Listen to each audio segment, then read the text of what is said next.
Salam Supa, nakama semuanya. Terima kasih ya untuk apresiasi dan dukungannya untuk channel Tonyoho ini, 2000 subscriber, dan komentar-komentarnya juga sangat mendukung, sangat mengapresiasi, sangat support, baik di YouTube maupun di media sosial lainnya. Itu sudah luar biasa sekali. Aku sangat berterima kasih ya untuk teman-teman semuanya. Nah, hari ini kita mau membahas chapter 1053 ya, chapter yang luar biasa, yang sangat penuh dengan informasi, bom informasi lah ya istilahnya itu, sebelum Oda akhirnya memutuskan hiatus selama satu bulan lebih, dan akan kembali tanggal 25 Juli nanti ini langsung di panel pertama langsung menimbulkan sesuatu yang bisa kita bahas ya. Gorosei memutuskan untuk menghilangkan nama D dari nama Luffy. Ini kenapa gak sebelum-sebelumnya gitu loh, maksudnya ini kan nakama jadi berdebat jadinya. Dan Luffy ini kan udah lumayan banyak yang kenal ya. Dia juga diketahui sebagai anaknya Garp, anaknya Dragon, dan juga cucunya Garp. Ya ngapain disembunyikan sekarang seperti itu? Itu menjadi pertanyaan. Tetapi kalau kita pikir-pikir lagi, sebenarnya ini cukup masuk akal. Kenapa? Karena Gold Roger juga D-nya disamarkan dari Goldie Roger menjadi Gold Roger, itu kan ketika dia menjadi Raja Bajak Laut. Nah, Luffy juga ini mau disembunyikan ini ketika dia menjadi Kaisar Lautan. Sebenarnya ini cukup masuk akal. Kenapa? Karena sekedar rookie itu sebenarnya popularitasnya itu tidak sewah itu juga gitu loh. Ya kita merasa bahwa Luffy itu populer karena selama ini yang ditampilkan itu adalah orang-orang yang pernah berinteraksi dengan Luffy. Orang-orang luar kan ya mungkin acuh tak acuh aja dengan seorang rookie ya, dengan bounty nggak seberapa. Tapi sekarang dia adalah Kaisar Lautan. Jadi dia adalah salah satu dari 4 orang paling berpengaruh di seluruh lautan. Jadi sekarang semua mata akan tertuju ke sosok Luffy. Monkey di Luffy akan menarik perhatian semua orang lah. Nah, makanya pada momen ini akhirnya Gorosei memutuskan untuk menghilangkan atau menyamarkan nama dia, mungkin jadi Monkey Luffy atau apalah istilahnya, mungkin itu niatnya awalnya. Tetapi kita tahu entah ini skema atau skenario dari seseorang atau suatu pihak, ataukah ini hanya sebuah kesalahan, kekeliruan, akhirnya niat tersebut digagalkan.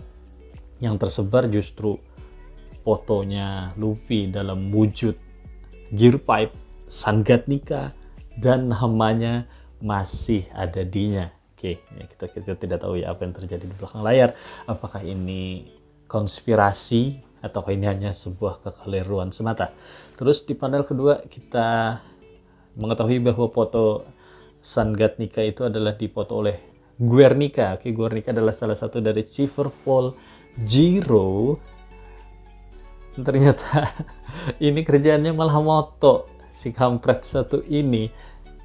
Yang satunya itu yang si Maha kan udah saling bunuh ya kemungkinan dengan Izo. Terus satunya lagi yang ini aku mau ketawa kenapa, karena ada yang pernah berteori bahwa yang Chiverpol Zero yang satu ini adalah Shanks yang sedang menyamar, yang itu cukup absurd. Si kembaran Shanks kan digeprek sama Kaido, terus satunya tadi si Maha bunuh-bunuhan sama Ijo. Lah ini si Guernica malah moto-moto orang kerjaannya di Wano. Terus disuruh tangkap Robin juga gagal. Ya ini sangat tidak becus ya si Purple Zero yang satu ini. Nah, ini kenapa fotografernya justru Guernica atau ngambil foto dari hasil dari Guernica ini sebenarnya sedikit relevan terhadap fakta bahwa Flaming Atachan kan kita tahu adalah fotografer, spesialis fotografer marinir yang dipecat ya. SPS Volume 90 mengatakan bahwa dia dipecat oleh marinir karena terlalu sering melakukan kesalahan ya. Kesalahannya kalian mungkin tahu salahnya adalah dia sering lupa membuka tutup lensa kamera. Ya, seperti kita ketahui, salah satu kejadian paling terkenal dia lupa membuka tutup kamera adalah ketika dia lupa membuka tutup kamera saat memoto Sanji. Makanya sampai ada joke tentang dupal dan sebagainya. Oke. Makanya ini sekarang malah Guernica nih. Ya, mungkin Marinir akhirnya memutuskan mendapatkan foto-foto dari mana saja, soalnya nggak ada lagi spesialisnya. Lanjut lagi di panel selanjutnya, ini panel ketiga nih, baru panel ketiga udah banyak banget yang dibahas. Panel ketiga ini kan menampilkan si Gorosei. Gorosei yang ini kan mirip sama Michael Gorbachev ya. Ini Michael Gorbachev itu kan salah satu, dia adalah pemimpin ke-8 Uni Soviet atau pemimpin terakhirnya Uni Soviet sebelum bubar. Nah, seperti kita ketahui kan Gorosei itu terinspirasi dari 5 tokoh terbesar di dunia ya, dalam sejarah dunia. Yang bawa samurai itu mirip Mahatma Gandhi, terus yang klimis mirip Abraham Lincoln, terus yang kayak sapu itu, yang kumisnya kayak sapu itu aku lupa namanya, mirip siapa ya, mirip Itagaki Taisuke ya, Itagaki Taisuke dari Jepang. Terus satunya lagi yang kupiah yang agak gimbal itu kan terinspirasi kemungkinan dari Karl Marx ya, bapak Marxisme komunisme. Nah, ini orang-orang elit semua, ini orang-orang dengan pemikiran dan pergerakan yang mengubah dunia semuanya, dan dia dijadikan Eiichiro Oda sebagai inspirasi untuk 5 tokoh dengan otoritas tertinggi di dunia. Sebelumnya kita kira seperti itu ya, padahal kan ada Im Sama akhirnya di atasnya. Lanjut lagi ya. Nah, ini adalah hal yang menarik untuk dibahas. Lainnya adalah timelinenya. Ini H+7 bersamaan dengan Apo menyerahkan koran ke Kid dan Lau atau lebih awal. Logikanya ini kan harusnya lebih awal ya dibandingkan Apo kejadian sekarang di Wano, yaitu H+7 setelah kekalahan Kaido. Harusnya ya Morgan dan juga Gorosei, Morgan terutama nggak akan menyimpan hal-hal seperti kekalahan 2 orang emperor itu dalam waktu yang lama. Makanya aku merasa bahwa adegan Gorosei, Mikhail Gorbachev ini, terus Morgan ini mungkin H+1 atau H+2 doang setelah kekalahan Kaido.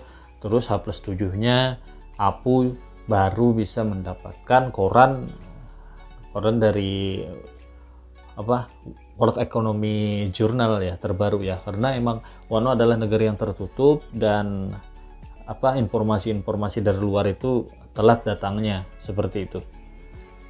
Terus ini Morgan sangat detail ya, dia bahkan tahu bahwa yang ternyata menginterupsi komunikasi antara Chief Purple Zero dan Gorosei di chapter sebelumnya itu ternyata adalah Big Mom Pirates. Dan di sini disebutkan oleh Morgan bahwa sepertinya ya ini pemerintah dunia ini yang memutuskan untuk mundur setelah Big Mom Pirates mau mencari gara-gara sama mereka atau mau bertikai dan mereka. Padahal sebenarnya ya isinya nggak wah-wah banget ya, karena kan Big Mom kalah tuh, Peros juga kalah sama Nekomamushi. Sisanya kan cuman ya Smoothie lumayan sih ya, Mondior, Daifuku ya, si manusia jin lampu gitu, terus Galete, buah iblis mentega. Nah, sisa-sisanya kan standar aja ya kayak siapa sih, Plampe benar, Plampe kan ada, terus ada Foire, Baskarte, Broye ini aku kira Bruli, tapi setelah diperhatikan seksama ternyata itu Broye ya, itu saudara kembarnya Bruli. Terus ada yang mirip Amande juga, itu bukan Amande tapi itu Evili ya. Evili itu kan kembar 4 ya kalau nggak salah. Amande itu kembar 4. Terus terakhir itu yang Tablet. Nah ini kan mereka ini kan bukan pemakan buah iblis. Terus sisanya juga paling cuman apa, prajurit-prajurit catur biasa gitulah. Agak janggal juga sebenarnya pemerintah dunia memutuskan untuk mundur dari ancaman Queen Mama Center. Kenapa mereka memilih mundur? Tapi ya kalau dipikir lagi secara logika ya nggak masalah, nggak masuk, ya masih masuk akal. Kenapa? Karena memang yang nggak ada gunanya juga bertikai dengan armada Big Mom di luar Wano Kuni ya. Lagi lanjut ke page selanjutnya. Ini ada satu adegan yang menampilkan foto Sabo. Foto Sabo yang kemarin ini juga cukup membuat perdebatan juga untuk nakama semua, karena katanya itu mungkin mati ya. Sabo mati makanya fotonya dipajang. Tapi nggak mesti seperti itu gitu lah. Karena kalau kita ingat, Hancock itu majang poster Luffy sebesar-besarnya di pulau perempuan ya. Ya karena dia mengidolakan Luffy sekali ya, jatuh cinta bahkan. Nah, ya bisa jadi itu sama, itu adalah pulau yang berhutang budi dengan pasukan revolusi yang sedang melakukan revolusi terhadap monarkinya, dan yaitu dia menjadikan Sabo sebagai idola ya. Apalagi mungkin Sabo melakukan aksi heroik nih di Level yang yang ku teorikan ya di dua videoku sebelumnya, bahwa Sabo emang diberitakan menantang Gorosei ya. Nah, wajar saja kan ya, penduduk yang dibantu oleh revolusi mengidolakan Sabo sampai memasang fotonya sebesar itu di bangunan. Ini lagi salah satu lagi, next langsung di panel di bawahnya 3 miliar. Ya ini banyak perdebatan juga. Kenapa? Wah ya banyak yang gak terima, apalagi fans Luffy gitu loh. Luffy kan dari awal 1,5 miliar, naiknya ke 3 miliar, oke lah. Lah ini Ustaz Captain Kid sama Lau naiknya malah jauh bener gitu loh, bahkan dihargai sama gitu loh. Iya, ini perspektif kita kan pembaca, kita paling tahu ya sebenarnya sumbangsih sama porsi perannya Luffy dan kawan-kawan di Wano, di Onigashima itu seperti apa ya. Sudah sangat luar biasa besar seperti itu. Porsi Kid sama Lau sebenarnya nggak seberapa, tapi di mata orang lain, di mata pemerintahan dunia ya, yang dalam hal ini diwakili oleh Chipperfield Jiro di situ. Terus di mata Morgan juga ya nggak seperti kita gitu. Mereka nggak tahu sedetail kita apa yang terjadi di Onigashima. Mereka tahunya ada 3 Worst Generation, 3 kapten beraliansi, dan akhirnya aliansi itu sukses menumbangkan 2 kaisar. Sesimpel itu ya, walaupun kita tahu Luffy mengalahkan Kaido, terus Kid dan Lau mengalahkan Big Mom ya, walaupun juga mereka juga sempat juga bertarung melawan Kaido kan. Kid dan Lau kan juga sempat juga bertarung di atas atap sama Kaido. Jadi ya masih wajar gitu loh. Ini yang justru lebih menarik. Ini kan emang bounty-nya Big Mom dan Kaido kan emang totalnya itu kurang 900 berry dari 9 miliar. Jadi ya logikanya emang 2 Emperor ini yang totalnya di bawah 9 miliar, kurang 9 miliar kurang 900 ribu, dikalahkan 3 orang yang di total bounty-nya adalah 9 miliar ya. Kaido itu kan 4 miliar 611 juta 100 ribu lah semacam itu. Terus Big Mom itu 4 juta 388 ribu kalau nggak salah. Pokoknya di total itu akhirnya kurangnya 900 berry dari 9 miliar. Seperti itu, sesimpel itu. Nah, hal lain lagi yang menarik untuk dibahas adalah ini prediksi bounty-bounty-nya teman-teman kita di topi jerami ya. Ini terutama Frankie dan Usop nih. Ini Frankie dan Usop ini kan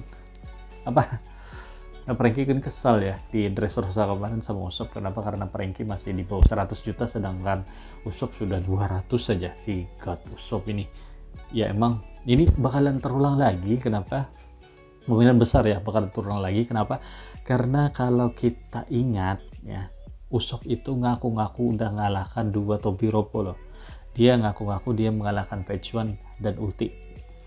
Kita tahu bahwa Page One dan Ulti itu sebenarnya dikalahkan Big Mom ya. Walaupun Ulti itu yang finishing move-nya Nami ya. Tapi ya sebenarnya yang Big Mom dua-duanya itu ngalahkan. Tapi kan Usop ngaku-ngaku nih di hadapan di hadapan pengikut Kaido nih bahwa dia yang telah mengalahkan 2 orang Tobiropo. Nah, dan saat itu juga Conqueror Hakinya Big Mom yang padahal di lantai bawah atau di lantai atas aku nggak ingat itu menumbangkan banyak orang di sekeliling Usop.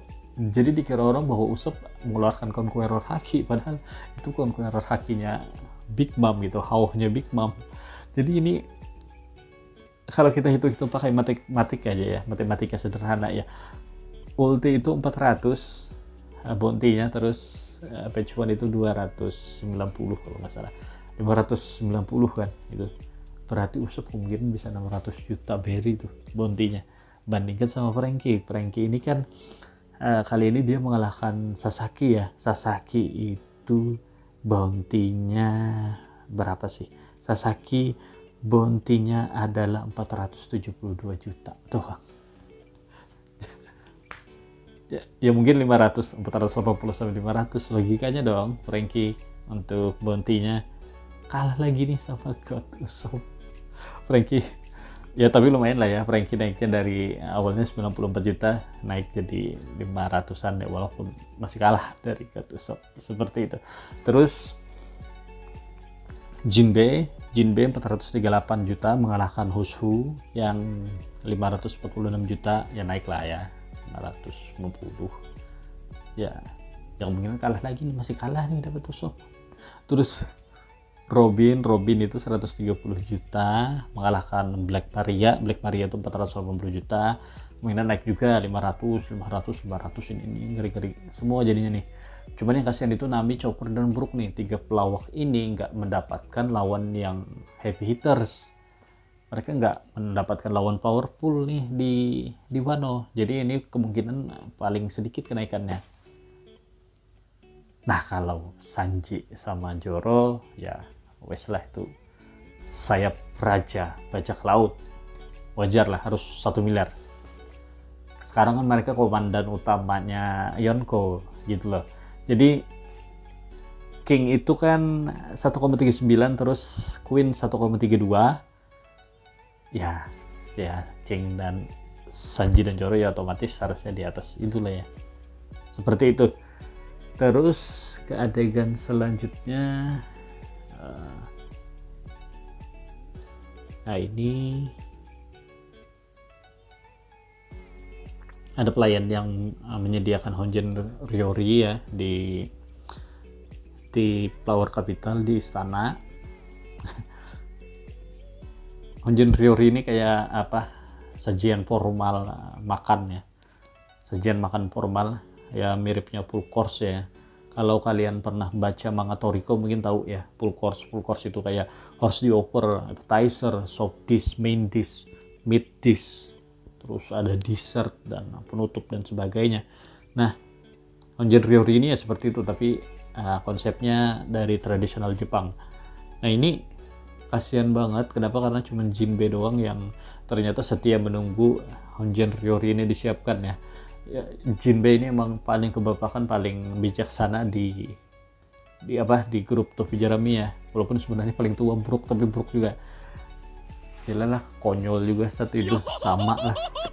Nah ini terus kita ke festival ya biasa aja sih ya, maksudnya Jepang banget lah, karena emang Wano kan negeri Jepang. Ada yakisoba, takoyaki, gelau squid, candied apple, terus Hiyori yang memutuskan untuk featuring Soul King ya, samisen pit gitar klasik. Aku lupa deh rasanya itu gitar klasik kan ya, untuk Brook ini bukan gitar listrik toh. Kan yang bingung juga mencari listrik di di Wano di mana gitu lah. Emang ada pembangkit listrik apa? Kan nggak ada tuh. Ya ada sih ya PLTM, pembangkit listrik tenaga Ming. Oke, next. Lanjut. Wah, ini nih. Nah, ini Poneglyph nih. Wah, ini udah serius banget udah ini pembicaraannya kalau udah ngomongin Robin sama Poneglyph. Oke. Nah, ini Poneglyph yang ditemukan Brook ya, beberapa chapter silam ketika dia menyusup di malam Komurasaki, dalam tanda kutip dibunuhlah Denjiro. Nah, ini kan Brook waktu itu ngomong ada Poneglyph di ruangan yang penuh dengan kokeshi, boneka kokeshi. Ya udah ya, ini berarti Poneglyphnya. Tinggal Poneglyph yang ditemukan Lau di Onigashima sama Rod Poneglyph ya belum ketahuan malah di mana. Nah, yang jelas ini Kojuki Sukiyaki. Oke, langsung aja to the point. Masih hidup ternyata. Ini implikasinya luar biasa. Kenapa? Karena sekarang Robin bukan menjadi satu-satunya orang yang bisa baca Poneglyph ya. Kemungkinan ini Sukiyaki juga bakalan ngajarin Momonosuke ya. Cuman kalau kita pikir-pikir lagi ya, kalau seandainya Luffy ya dalam waktu dekat, katakanlah setahun 2 tahun menemukan One Piece terus menumbangkan pemerintahan dunia, Poneglyph gak akan menjadi hal yang penting lagi, gak akan sepenting sekarang, gak akan sesakral itu. Toh semua rahasia akan terkuak, apa yang mau disampaikan oleh Poneglyph juga akan tersebar, akan diketahui, terkuak. Ya, kemampuan membaca dan menulis Poneglyph menjadi hal yang biasa lagi gitu lah. Jadi ya nggak terlalu signifikan juga perannya, tetap Robin lah ya menjadi orang yang paling important sekarang, paling menjadi kunci lah ya di dalam perjalanan Luffy untuk mendapatkan One Piece. Nah terus Kojuki Sukiyaki dia ngomong di sini bahwa dia ternyata menampak pedang itu cuma hobi ya. Ya kita tahu sebenarnya dia ngomong di awal-awal kan memiliki kaki moyang namanya Kotetsu. Nah berarti Kotetsu ini adalah Kojuki juga. Ini entah namanya Kojuki Kotetsu atau Kotetsu ini adalah gelar juga. Karena kita tahu Kitetsu itu adalah sebuah sekolah penempa pedang di Wano.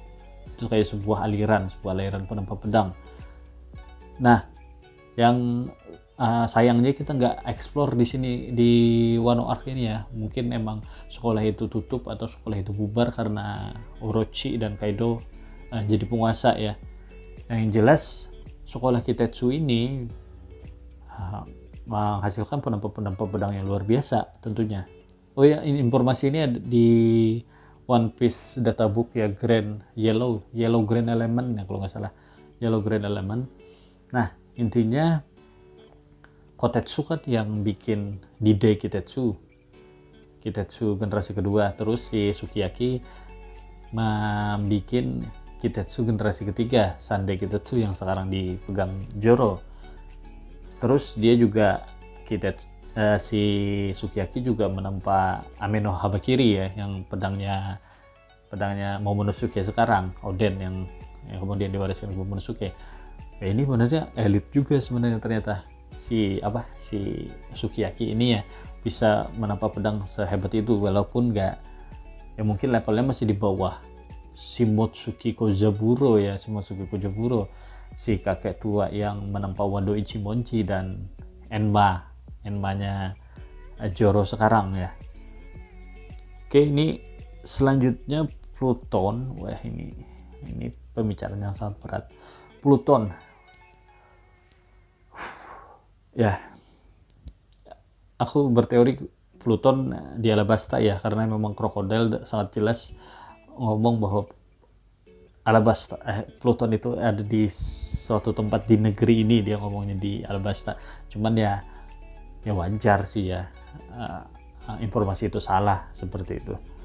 Nah, Pluton di Wano ini, waduh ini complicated banget, sangat menjadikan banyak hal menjadi rumit ya.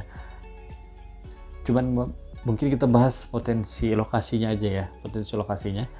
Menurutku sih ada dua lokasi yang agak mencurigakan. Yang pertama adalah Gunung Fuji, tentunya gunung yang bentuknya lebih kayak cerobong asap daripada gunung yang ya gunung normally ya. Terus satunya lagi itu di bawah air terjun ya. Ingat di sisi Luffy dan Bigmom naik memakai ikan koi, bukan di sisi Apu, Screechman, Apu dan Numbers yang masuk. Terus ada gondola ke atas ya, itu kan dua sisi yang berbeda tuh. Nah, di sisi Luffy dan Big Mom masuk ini kan, arus airnya aneh itu. Arah arusnya Nami sendiri merasa itu janggal. Kenapa? Karena air laut, air sungai yang di luar itu justru masuk menuju ke dalam juga. Padahal kan harusnya setelah turun dari air terjun, air itu naturally atau secara alami itu akan ke arah luar. Tapi yang dari arah luar ternyata masuk juga ke dalam. Dari air terjun juga masuk ke situ, bertemu di satu titik. Nah, satu titik itu bisa jadi di situ ada gua atau sesuatu, sehingga dua air itu ngumpul di situ. Nah, mungkin dengan suatu cara atau suatu mekanisme kita bisa masuk ke bawah air terjun tersebut. Ada sebuah ruang, entah itu menyimpan Pluton atau itu menyimpan Road Poneglyph ya, bisa jadi ya, vice versa ya. Nah, menurutku dua itu ya lokasi yang paling memungkinkan untuk tempat Pluton atau Road Poneglyph seperti itu ya. Bisa jadi sih ada di lokasi lain kan. Wano itu termasuk yang salah satu pulau yang sangat luas ya. Jarak Udon ke Kuri aja kan seharian lebih ketika Big Mom menuju ke Udon. Nah, mungkin itu yang dari sisi Pluton. Terus kita langsung ke page selanjutnya lagi. Wah, ini Aramaki muncul nih, si kampret Aramaki. Babanuki kasihan sekali di sini ya. Babanuki kan masih di bawah pengaruh Tama nih harusnya nih. Terus King, Queen, wah diserap nutrisinya. Ya wajar lah ya, King dan Queen kan ini di penjara nih, kemungkinan dia ada di Borgol Batu Laut ya, mereka berdua. Apalagi mereka masih terluka parah, nggak ada perawatan di penjara, nggak ada makanan ya nutrisinya nggak cukup lah ya. Ya wajar berbeda untuk kondisinya dengan Zoro dan Luffy sekarang ya, King dan Queen ini. Terus next pack aja. Nah, ini kita kelihatan mukanya Yokugo Aramaki yang tentunya kita tahu bahwa terinspirasi dari salah satu tokoh aktor di Jepang, yaitu Yoshio Harada ya. Yoshio Harada, karena dia memainkan salah satu karakter bernama Aramaki di filmnya yang Ronin Gai kok judulnya. Nah, tatonya sendiri ini menarik nih, namanya kalau disebutkan pronunciation-nya adalah Shinkawa Shinju kalau artinya double suicide at the river ya, bunuh diri ganda di sungai kematian. Ini adalah plesetan dari Shinjuku Shinju adalah berarti double suicide at Shinjuku, yaitu salah satu lagunya Yoshio Harada. Terus juga kemungkinan ini adalah terinspirasi juga dari namanya salah satu naskah Rakugo ya. Rakugo itu kayak seni drama di Jepang lah ya, yang kayak semacam stand up tapi orangnya duduk ya semacam itulah. Intinya judulnya adalah Shinagawa Shinju, ya, double side pembunuh bunuh diri ganda di Shinagawa. Menariknya di Shinagawa Shinju ini tokoh utamanya bernama Osome. Nah ini lagi-lagi menarik. Kenapa? Karena Osome juga muncul ya. Mungkin teman-teman ingat Osome itu yang mana? Osome itu adalah gadis yang ditorong Sanji ya ketika dia melawan Queen. Oke, dan Queen secara gamblang ngomongin kalau Osome adalah wanita tercantik bagi dia, nomor 2 setelah Komurasaki. Berarti nih Osome ini salah satu yang primadona nih, salah satu bunga di Wano Kuni kan. Nah ini mungkin nanti Osome ini akan berperan ya di menghalau apapun yang mau dilakukan Aramaki selanjutnya. Nah ini kan bisa kita bayangkan Aramaki setelah ini kan menuju Flower Capital tuh, terus mungkin dia sambil memantau, dia kemudian bertemu sama Osome, terus Osome akan menawarinya sesuatu, menawarinya makanan. Osome lah yang akan menyuap Aramaki, maksudnya menyuap makanan, bukan menyogok, menyuapkan makanan ke Aramaki, terus membatalkan puasanya yang sudah 3 tahun. Jadi ini Osome dan Aramaki mungkin akan memiliki interaksi lah ya, karena harusnya ada emang ada hubungannya nih antara Osome sama Aramaki ini. Kalau kita ngomong Admiral ya, Admiral ini kan disebut sebagai military greatest power ya. Nah, ini kekuatan terbesar militer marin terutama. Ya kalau 2 tahun silam sih Luffy kasihan banget ya kalau melawan pertama kali bertemu dan Aokiji saja di Long Land berusaha man to man ya. Luffy frustasi banget itu sampai dikalahkan dengan Ice Age, terus bertemu Kizaru di Sabaody Archipelago juga bukan pengalaman yang baik. Terus apalagi Akainu, aduh itu pertemuan pertama Luffy dan Akainu justru berakhir dengan kematian S ya. Berarti itu kejadian yang sangat traumatis bagi Luffy ya, bertemu Admiral sebenarnya. Tapi hebatnya ya 2 tahun kemudian dia bertemu Fujitora di Dressrosa ya, walaupun Luffy akhirnya memilih kabur ya, tetapi Fujitora juga justru kagum dengan Luffy ya, karena penduduk Dressrosa ternyata memilih untuk masang badan agar Luffy bisa kabur ya.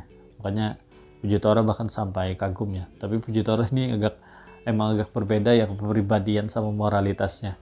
Nah kalau Aramaki ini menurutku nggak akan kayak pertemuan pertama dengan Luffy dan kawan-kawan nggak akan se ekstrim yang lain ya 3 admiral sebelumnya. Kenapa? Karena Wano ini kan negara tertutup ya. Wano negara tertutup, dia tidak berada di bawah pemerintahan dunia. Yang orang-orang ada di sana juga top tier fighter semua cuy. Itu happy hitter semua. Salah satunya bahkan Yonko. Terus 2 kapten yang lainnya udah awakening lagi, 3 miliar juga.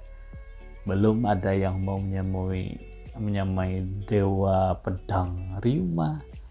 Terus ada yang exoskeletonnya bangkit.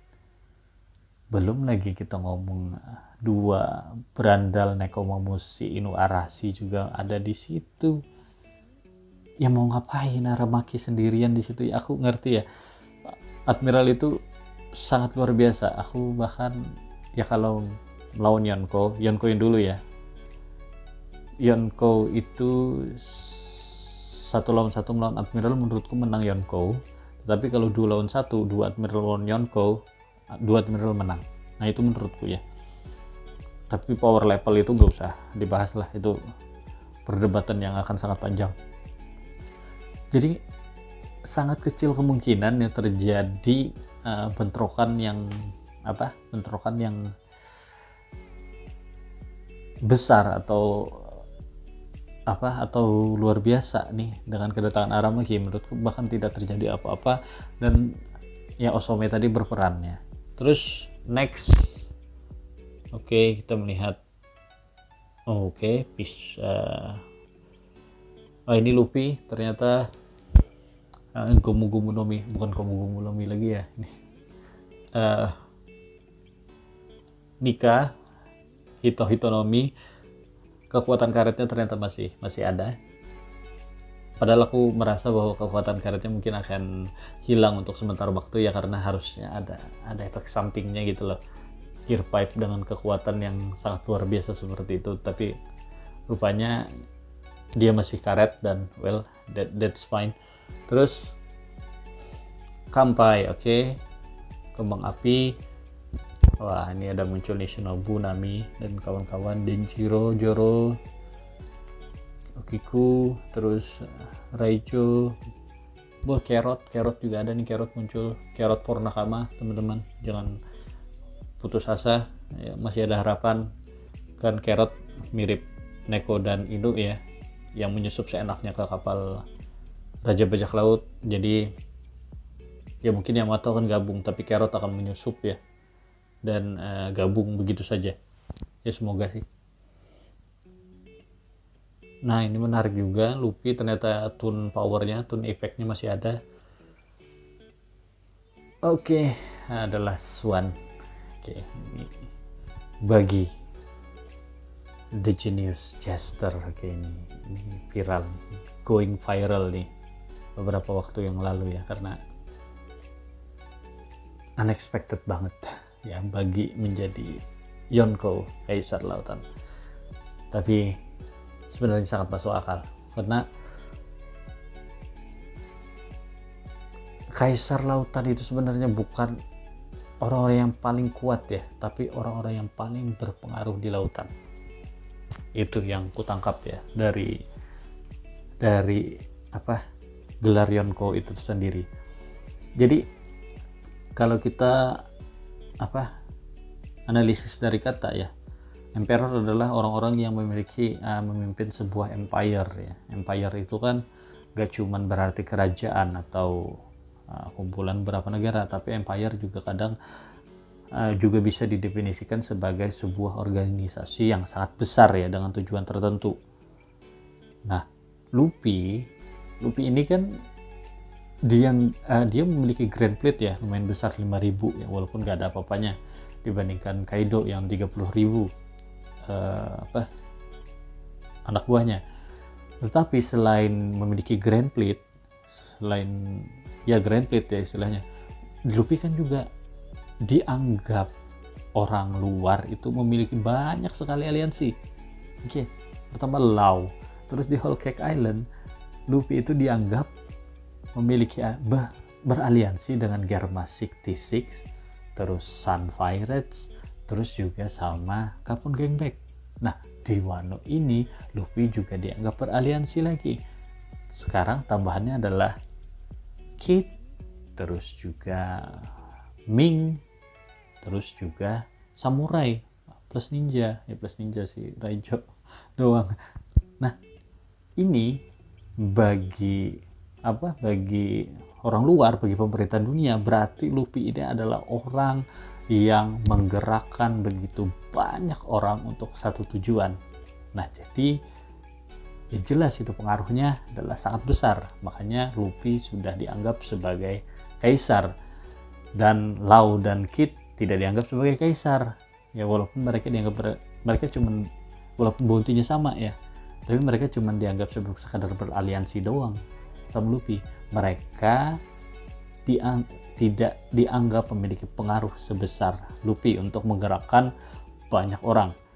Bagi di lain hal memiliki bisnis namanya Buggy's Delivery ya, seperti kalian ketahui ya, itu kan Buggy itu kan mengumpulkan bajak laut atau orang-orang pembunuh bayaran dan sebagainya, petarung-petarung yang akhirnya akan disewakan atau disuruh ke lokasi perang-perang tertentu, ke lokasi-lokasi tertentu yang sedang berperang, dan dibayar mereka melalui Bagis Delivery namanya organisasinya. Bagis Delivery ini semakin banyak terjadi kekacauan, semakin banyak terjadi perang, dia akan semakin besar. Nah ini kan chaos ya, 2 Flamingo tumbang aja udah chaos, apalagi 2 kaisar tumbang. Belum lagi kita tidak tahu ya apa yang terjadi selama Lively. Bisa jadi pemberontakan pasukan revolusi di seluruh dunia semakin besar jadinya. Entah apa yang terjadi pada Sabo dan kawan-kawan, itu menurutku mempercikan api pemberontakan di seluruh dunia. Terjadi perang. Ya Bagis Delivery semakin diminati orang dan akan semakin besar. Ya bisa jadi Mihawk ataupun Weevil juga ikut Bagis Delivery seperti itu. Orang yang mengakomodir, mengkoordinir bajak laut sebanyak itu adalah orang yang sangat berpengaruh. Makanya Bagi the Clown dianggap sebagai salah satu dari kaisar lautan. Kita bisa bayangkan ya, mungkin ada istilah namanya silver medalist ya, orang-orang luar biasa yang hanya kalah dengan si Rohige dan Roger. Bisa jadi itu termasuk di Bagis Delivery. Belum lagi buronan level 6 yang kabur sendiri ya, yang gak ikut sama Kurohige. Bisa jadi dia juga ikut Bagis Delivery. Makanya sekarang Luffy, Buggy, Shanks, dan Kurohige adalah orang-orang paling berpengaruh, 4 orang bajak laut paling berpengaruh di dunia. Mereka bisa menggerakkan massa, mereka bisa menciptakan malapetaka. Itu. Jadi bagi The Genius Chester sangat layak untuk menjadi kaisar lautan. Oke, panel terakhir, Aramaki menuju ke Flower Capital ya. Dan seperti kita ketahui jejaknya ini justru menyebabkan tanah yang dilewatinya itu jadi subur ya. Reboisasi kekuatannya sangat praktis untuk membantu penghijauan di negeri Wano. Nah, mungkin itu yang bisa kita bahas hari ini. Udah 40 menit lebih ya.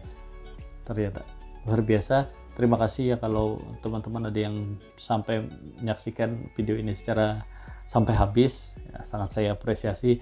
Apapun kritik dan saran ya, untuk perbaikan channel ini menjadi lebih baik lagi sangat diapresiasi lah ya. Demikian mungkin kita akan jumpa lagi di video-video selanjutnya. Salam Supa nakama semuanya.